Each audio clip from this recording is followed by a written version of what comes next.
Good afternoon, class. Today we're going to talk about the legacy of Thomas Jefferson and how he felt about slavery. First, we're going to talk about the Jefferson's twilight years. Were spent in part of defining and defending his legacy. During his final decade, Jefferson drafted an autobiography, created political memorandum books, became increasingly concerned about the preservation of historical documents, and staunchly defended his role as an author of the Declaration of Independence. At key points in his life, Jefferson had drawn up his list of achievements, and on the verge of death, he has designed his own gravestone in empathy. Author of the Declaration of Independence and the Statute of Virginia for religious freedom, and the father of University of Virginia. Though critics questioned his role in the writing of the Declaration of Independence and objected to his emerging role as a symbol of individual freedom, Jefferson insisted upon his authorship of the Declaration and reassertion his moral opposition to slavery. Nevertheless, Jefferson undoubtedly knew at his death on July 4th, 1826, that the vagaries of his life have left a vulnerable legacy. His slaves, land, and library would have to be sold to satisfy his creditors.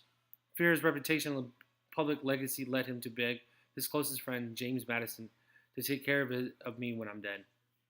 In his final letter of Roger Waitman, Jefferson eloquently espoused the central role of the United States and the Declaration of Independence as signals of blessing of self-government to the world. Jefferson's vision of the Declaration of Independence in the world, written on the eve of the 5th anniversary of the Declaration of Independence, Thomas Jefferson's letter to Roger C. Waitman, is considered one of the sublime expressions of individual and national liberty. In his letter to the mayor of Washington, Jefferson continued to espouse his vision of the Declaration of Independence and the American nation as signals of the blessing of self-government to the ever-evolving world. This was the last letter written by Jefferson, who died 10 days later on July 4th, 1826. Coincidentally, John Adams, another great defender of liberty, died on the same day.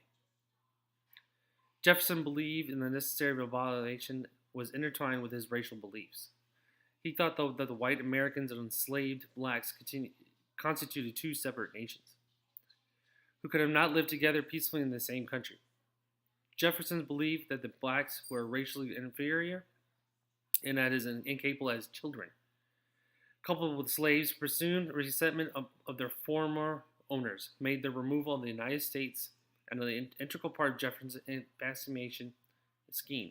Influenced by the Haitian Revolution and a aborted rebellion in Virginia in 1800, Jefferson believed that the American slaves' deportation, whether to Africa or the West Indies, was an essential follow-up to emancipation.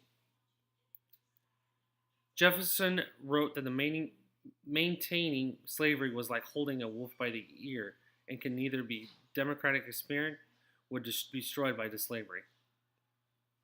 To impassivate slaves on American soil, Jefferson thought would result in a large-scale race war that would as brutal and deadly as the American slave revolt in Haiti in 1791.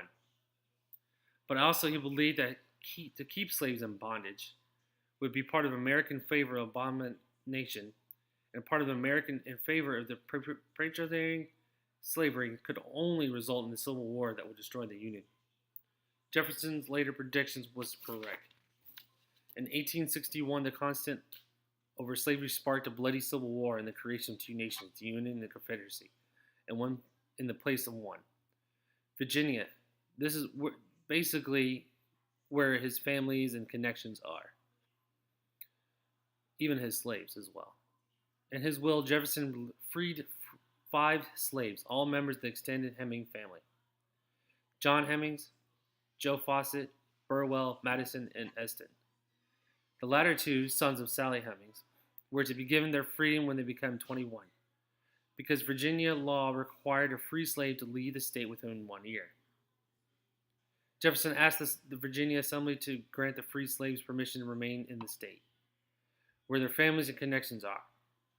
The request was granted. Sally Hemings was not freed, but was allowed to live as a free person with her sons Madison and Eston. That sums it up for the legacy of Thomas Jefferson and how he felt about slavery. Thank you.